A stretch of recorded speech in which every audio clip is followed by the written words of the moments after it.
सांभर के साथ भटूरे कौन खाता है।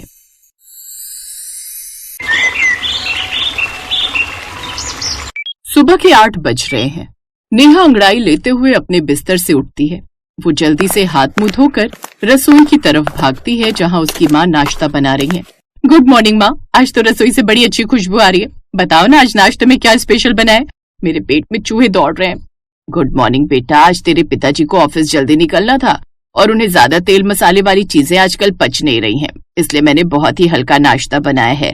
आज नाश्ते में उपमा और डोसा तैयार है। उपमा और डोसा, वाह माँ, डोसा तो मेरा फेवरेट है। पर वो सब तो ठीक है, लेकिन आपने मेरे लिए मेरा वाला सांभर बनाया या नहीं? बिना सांभर के डोसा खाने का तो मतलब ही नहीं है। नेहा बेटा, आज मैंने सांभर नहीं बनाया है। तेरे पापा को ऑफिस के लिए बहुत देर हो रही थी तो मैंने जल्दी जल्दी में सिर्फ नारियल की चटनी पीस दी है। आज तू चटनी के साथ ही काम चला ले। माँ, आप जानती है ना कि मुझे सांभर कितना पसंद है। मैं सुबह से इसी उम्मीद में उठी थी कि आज गरम गरम सांभर मिलेगा। ये जानते हुए भी आपने मेरे लिए सांभर नहीं बनाया। अगर सांभर नहीं है तो मैं नाश्ता नहीं करूंगी। मुझे नहीं खाना ये सूखा डोसा और उपमा। अरे पागल मत बन, डोसा बना है, चटनी बनी है, अब इसमें इतना गुस्सा होने वाली क्या बात है। चुपचाप खा ले वरना ठंडा हो जाएगा। नहीं माँ, कभी नहीं। आपको मेरी पसंद की कोई फिक्र ही नहीं है। पापा के लिए आपने सब बना दिया, पर मेरे सांभर के लिए आपके पास 10 मिनट नहीं थे। मैं जा रही हूँ यहाँ से। नेहा गुस्से में अपने कमरे में जाकर दरवाजा बंद कर लेती है। तभी उसके पिता रमेश तैयार होकर डाइनिंग टेबल पर आते हैं। अरे भाग्यवान, क्या हुआ? नेहा क्यों चिल्ला रही थी सुबह सुबह? पूरे मोहल्ले को जगा दोगी क्या? क्या बताऊं जी, आप अपनी बेटी का सांभर प्रेम तो जानते ही हैं। आज सांभर नहीं बना तो महारानी जी ने खाना खाने से मना कर दिया है। ये लड़की भी ना, इसे तो बस हर चीज में सांभर चाहिए। नेहा बाहर आ बेटा, देख डोसा कितना क्रिस्पी बना है। नहीं पापा, मुझे भूख नहीं है, आप लोग ही खाइए अपना डोसा और चटनी। नेहा की बात सुनकर रमेश कुछ नहीं बोलते और चुपचाप ऑफिस चले जाते। दोपहर का समय होता है। नेहा को अब जोरों की भूख लगती है, पर वो अपनी जिद पर अड़ी रहती है। तभी उसकी सहेली पिंकी का फोन आता है। हेलो नेहा, क्या कर रही है? आज तो संडे, चल कहीं बाहर चलते हैं लंच करने। यार पिंकी, मेरा मूड बहुत खराब है। मम्मी ने आज नाश्ते में सांभर नहीं बनाया, तब से मैंने कुछ नहीं खाया। मुझे बस सांभर खाना है। अरे यार, तू भी ना बस सांभर के पीछे पड़ी रहती है। चल मेरे घर आजा, मेरी मम्मी ने आज भटूरे बनाए, साथ में मिलकर खाएंगे, बहुत मजा आएगा। भटूरे? ठीक है, मैं आती हूँ, पर एक शर्त है, मुझे भटूरे के साथ सांभर चाहिए। क्या पागल हो गई है क्या? सांभर के साथ भटूरे कौन खाता है? भटूरे तो छोले के साथ खाए जाते हैं। देख पिंकी, तुझे खिलाना है तो खिला, वरना मैं नहीं आ रही। मैं तो भटूरे भी सांभर में डुबो कर ही खाऊंगी। अच्छा बाबा ठीक है, तू आ तो सही, मैं तुझे भटूरे के साथ सांभर खिला दूंगी। उसकी बात सुनकर नेहा खुश हो जाती है और अब नेहा तैयार होकर पिंकी के घर पहुंच जाती है। आओ आओ नेहा बेटा, बैठो। आज तो एकदम फूले फूले भटूरे बने हैं। आंटी, भटूरे तो बहुत अच्छे दिख रहे हैं, पर क्या आपके पास थोड़ा सांभर होगा? मुझे इसके साथ सांभर चाहिए। हाँ बेटी, छोले बने हैं, अचार है, प्याज है, पर सांभर? भटूरे के साथ सांभर का क्या तालमेल? ये तो वही बात हो गई कि कोई रसगुल्ले को नमक के साथ खाए। मम्मी, इसे समझाना बेकार है। ये तो चाय में भी सांभर डाल ले, ऐसी लड़की है ये। मुझे छोले पसंद नहीं है, मुझे बस सांभर की वो खटास और सब्जियां अच्छी लगती है। आंटी प्लीज देखिए ना, अगर थोड़ा भी रखा हो तो। अच्छा बाबा रुक, कल का थोड़ा सांभर फ्रिज में पड़ा है, मैं गर्म कर देती हूँ। पर सच में तू बड़ी अजीब लड़की है। इतना बोलकर अब पिंकी की माँ नेहा के लिए रात के सांभर को गर्म कर देती है और वो भटूरे के साथ नेहा को सांभर परोसती है। नेहा मजे से भटूरे को सांभर में डुबो डुबो कर खाने लगती है। सच बता नेहा, तुझे इसका स्वाद कैसा लग रहा है? मुझे तो सोचकर ही उबकाई आ रही है। अरे यार तू ट्राई तो कर, सांभर का वो खट्टापन और भटूरे का सॉफ्ट होना, क्या कॉम्बिनेशन है। तू बस अपनी पुरानी सोच को लेकर बैठी रहे, मैं तो अपनी लाइफ और इस टेस्ट को एंजॉय कर रही हूँ। इतना बोलकर अब नेहा पेट भरकर खा लेती है और शाम को वापस अपने घर आती है। घर पर उसकी चाची और चचेरा भाई चिंटू आए हुए हैं। अरे नेहा, कहाँ गई थी? देख मैं तेरे लिए क्या लाई हूँ, शहर की मशहूर दुकान की कचौड़ी और समोसे। वाह चाची, समोसे तो मुझे बहुत पसंद है। मम्मी जल्दी से गैस जलाओ और सांभर बनाना शुरू करो। अब फिर से सांभर? नेहा, समोसे के साथ तो मीठी चटनी और हरी चटनी होती है ना, अब इसके साथ भी तू सांभर मांगेगी? हाँ माँ, क्यों नहीं। समोसे को बीच से तोड़कर जब उसमें गरम सांभर भरते हैं ना, तो वो जो चाट जैसा स्वाद आता है उसका कोई मुकाबला नहीं है। दीदी आप तो कमाल हो, समोसे के साथ सांभर, लोग आपको पागल समझेंगे। चिंटू तू अभी छोटा है, तुझे फ्यूजन फूड के बारे में कुछ नहीं पता। दुनिया बदल रही है, अब लोग इडली को फ्राई करके मंचूरियन बना रहे, तो मैं समोसे के साथ सांभर क्यों नहीं खा सकती? भाई हमें तो माफ करो, हम तो अपने समोसे चटनी के साथ ही खाएंगे, तो अपना सांभर खुद बना ले। ठीक है, मैं खुद ही बना लूंगी। अब नेहा रसोई में जाकर खुद सांभर बनाने लगती है। तभी उसका बड़ा भाई राहुल आता है। मम्मी, ये घर में साउथ इंडियन रेस्टोरेंट किसने खोल लिया है? इतनी तेज सांभर की खुशबू आ रही है। मैं बना रही हूँ भाई, आज मैं समोसे और कचौड़ी के साथ सांभर की पार्टी करूंगी। तू सुधरेगी नहीं ना। कल तू कह रही थी कि तुझे पिज्जा के साथ सांभर चाहिए, अब ये नया ड्रामा, समोसे के साथ सांभर खाकर तू बीमार पड़ जाएगी। भाई स्वाद के लिए थोड़ा बहुत रिस्क तो लेना पड़ता है, और वैसे भी सांभर में कितनी दाल और सब्जियां होती है, ये तो हेल्दी है ना। हेल्दी है पर कॉम्बिनेशन भी तो कोई चीज होती है।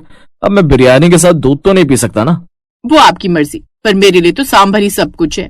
थोड़ी देर बाद जब सब लोग खाने बैठते हैं, वो बड़ी चाव से सबको खिलाने की कोशिश करती है। मम्मी एक बार चक्कर तो देखो, सच में बहुत टेस्टी है। वाह, स्वाद तो बुरा नहीं है, पर दिल नहीं मान रहा ये खाने का। अरे भाई, आज फिर सांभर। नेहा तो एक काम क्यों नहीं करती, तू अपना नाम ही नेहा सांभर रख ले। पापा आप भी मेरा मजाक उड़ा रहे हो? मुझे लगा आप मेरा साथ दोगे। बेटा मजाक नहीं कर रहा, पर सोच रहा हूँ कि कल को जब तेरे लिए लड़का देखने आएंगे तो वो क्या सोचेंगे। अगर तूने उनके सामने भी यही फरमाइश कर दी कि जी मुझे गुलाब जामुन सांभर के साथ खाना है, तो वो तो बेचारे उल्टे पैर भाग जाएंगे। पापा, जो लड़का मेरे सांभर प्रेम को नहीं समझ सकता वो मुझे क्या समझेगा? मुझे तो ऐसा ही जीवन साथी चाहिए जो मेरे साथ बैठकर भटूरे और सांभर खा सके। फिर तो तुझे किसी साउथ इंडियन लड़के से ही शादी करनी पड़ेगी। पर भाई, वो भी तुझे टोक देगा कि भटूरे के साथ सांभर कौन खाता है। आप लोग जो चाहे कह लें, पर मेरी पसंद नहीं बदलेगी। सांभर एक ऐसी चीज है जो हर खाने का स्वाद बढ़ा देती है। इस तरह वो मजे से खाती है। और जब नेहा ऑफिस जाती है तो उसकी एक दोस्त कहती है, नेहा आज क्या लाई हो? फिर से इडली सांभर? नहीं यार, आज मैं पराठे और गोभी की सब्जी लाई हूँ। चलो शुक्र है, आज कुछ नॉर्मल खाना देखने को मिलेगा। उनकी बातें सुनकर नेहा कुछ नहीं बोलती और अपना काम करने लगती है। थोड़ी देर बाद जब लंच होता है और नेहा अपना टिफिन खोलती है, ये क्या है? पराठे के ऊपर सांभर? नेहा तू ठीक तो है ना? बिल्कुल ठीक हूँ। पराठा सूखा लग रहा था तो मैंने सोचा इसे सांभर के साथ वेट कर लूं। बहुत गजब का टेस्ट आता है। भाई तू तो लीजेंड है। हम लोग तो बस अचार और दही तक ही सीमित रह गए, पर तूने तो खाने की परिभाषा ही बदल दी। दुनिया चाहे जो कहे, सांभर के बिना मेरा दिन पूरा नहीं होता, चाहे वो डोसा हो, भटूरे हो या पराठा। इतना बोलकर अब नेहा मजे से अपना लंच खत्म करती है। समय यूं ही गुजरता है और इस तरह लोग भले ही कितना ही नेहा को कुछ क्यों न बोल लें, पर नेहा सांभर खाना नहीं छोड़ती और अब लोगों ने उसकी इस आदत को स्वीकार भी कर लिया था।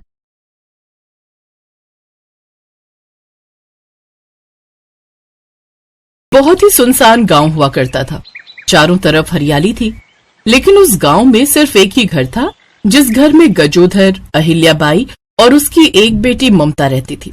उसकी माँ किचन में खाना बना रही थी कि तभी अचानक एक चम्मच उसके हाथ से छूटा और जमीन पर गिर गया। मेरी तो जान ही निकल गई थी, ऐसा लगा जैसे कोई बम गिरा हो।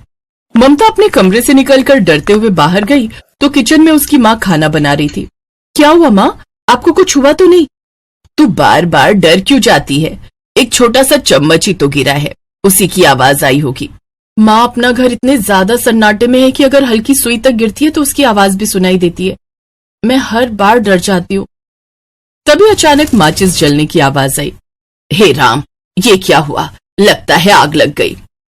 वो दोनों डरते हुए बाहर गए तो देखा कि हॉल में उनके पिताजी बैठे थे और उन्होंने सिगरेट जलाई थी।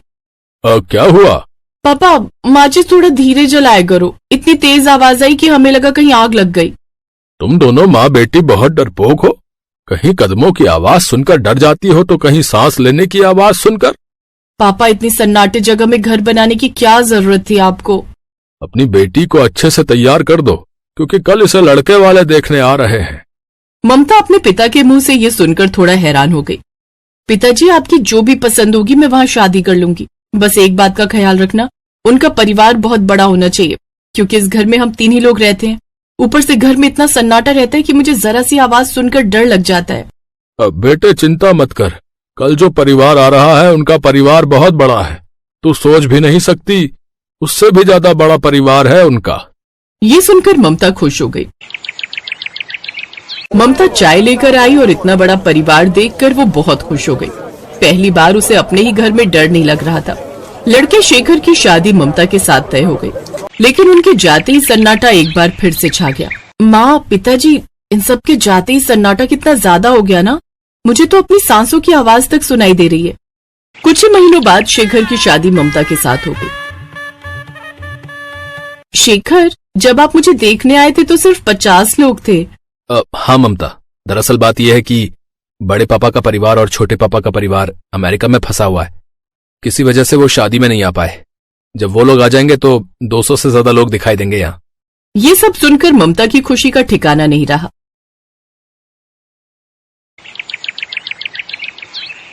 अरे बहू, तुझे छोले भटूरे बनाने आते हैं क्या? हाँ सासू माँ, मुझे बहुत अच्छे छोले भटूरे बनाने आते हैं। और आपने तो मेरे मन की बात ही छीन ली। मुझे भी छोले भटूरे बहुत पसंद है। फिर तो बहुत अच्छी बात है बेटा। हमारे घर में सभी लोगों को छोले भटूरे बहुत पसंद है, लेकिन बनाना किसी को भी नहीं आता। हर महीने मुझे बाहर से छोले भटूरे मंगाने पड़ते हैं। जल्दी से हम सबके लिए छोले भटूरे बना दे। अरे कोई बात नहीं सासू माँ, आप परेशान मत होइए, बस छोले भटूरे का इंतजार करिए। जीती रहो बहू, तुम्हें पाकर हमारा पूरा परिवार धन्य हो गया।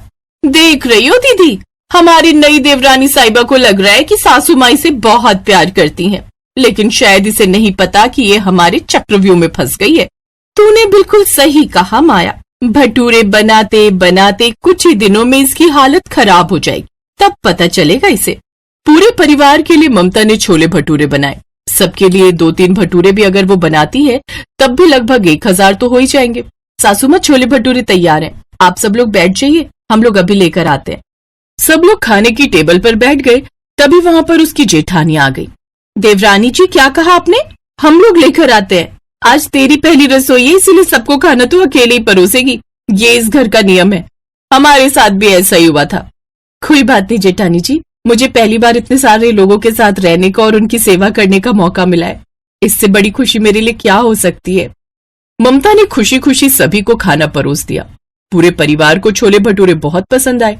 ममता, तेरे हाथ में तो जादू है। आज के बाद इस घर में छोले भटूरे के अलावा कुछ नहीं बनेगा। बिल्कुल सही कहा तुमने भाग्यवान। बहू साक्षात अन्नपूर्णा है। हमारा परिवार जनसंख्या की दृष्टि से तो बहुत आगे है ही, लेकिन लंबी लंबी फेंकने में भी बहुत आगे है। सासू माँ, ससुर जी, मैं बचपन से ही बहुत छोटे परिवार में रह रही हूँ। यहाँ तक कि हमारे गांव में सिर्फ अकेला ही गांव है। आप लोगों ने देखा ही है। इतने बड़े परिवार की सेवा करके मुझे बहुत अच्छा लग रहा है। पूरे परिवार ने उसकी तारीफों के पुल बांधने शुरू कर दिए, क्योंकि अब उनके परिवार को भटूरे बनाने वाली बहू के रूप में एक नौकरानी मिल चुकी थी। उनका परिवार सुबह शाम ममता से सिर्फ छोले भटूरे ही बनवाते थे, बाकी कोई काम नहीं करने देते थे। अरे ममता बेटा, आज हमारे घर में कुछ रिश्तेदार आ रहे हैं। मैं उन सभी को तेरे हाथ के छोले भटूरे खिलाना चाहती हूँ। कई महीने बीत चुके थे, इसीलिए अब ममता छोले भटूरे बनाने का नाम सुनते ही डर जाती थी, लेकिन काम तो उसे करना ही था। ठीक है सासू माँ, कितने लोगों के लिए बनाने हैं? 400-500 लोगों के लिए बना दे।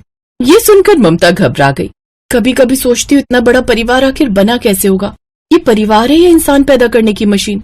खैर, ममता रसोई घर में चली गई, सभी के लिए छोले भटूरे बनाने लगी। मुझे ही बड़े परिवार में जाना था, लेकिन इतने बड़े परिवार में भेज दिया तूने भगवान। शाहरुख खान ने सही कहा था कि किसी चीज को दिल से चाहो तो पूरी कायनात उसे तुम्हें मिलाने में लग जाती है। अब जब पूरी कायनात मेरे लिए काम कर रही थी तो इतना बड़ा परिवार तो मिलना ही था। कम से कम 2000 भटूरे बनाते बनाते उसकी सांस फूल गई और वो वहीं बेहोश होकर गिर गई। आपकी पत्नी किसी बहुत बड़े होटल में काम करती है क्या? अरे नहीं नहीं डॉक्टर साहब, मेरी बीवी किसी होटल में काम करेगी? आप तो मुझे जानते हैं ना। दरअसल इसकी पूरी बॉडी के अंदर तेल और मसाले के तत्व चिपक चुके हैं। ऐसा उन्हीं के साथ होता है जो 5 घंटे से भी ज्यादा रसोई घर में बिताते हैं। सही टाइम पर ले आए आप, वरना इनकी तो दिल की धड़कनें तक रुक चुकी थी। डॉक्टर साहब ने उसे कम से कम 15 दिनों के लिए एडमिट कर दिया। छोले भटूरे के लालच में हम लोगों ने बहू के बारे में तो कुछ सोचा ही नहीं। बेचारी मरते मरते बची है। तुम सब उसकी मदद नहीं करती थी क्या रसोई घर में? माँ जी, हम ज्यादा से ज्यादा क्या ही कर सकते हैं, सिर्फ मसाले बनाकर दे सकते हैं, बाकी सारा काम तो उसे ही करना पड़ता था ना।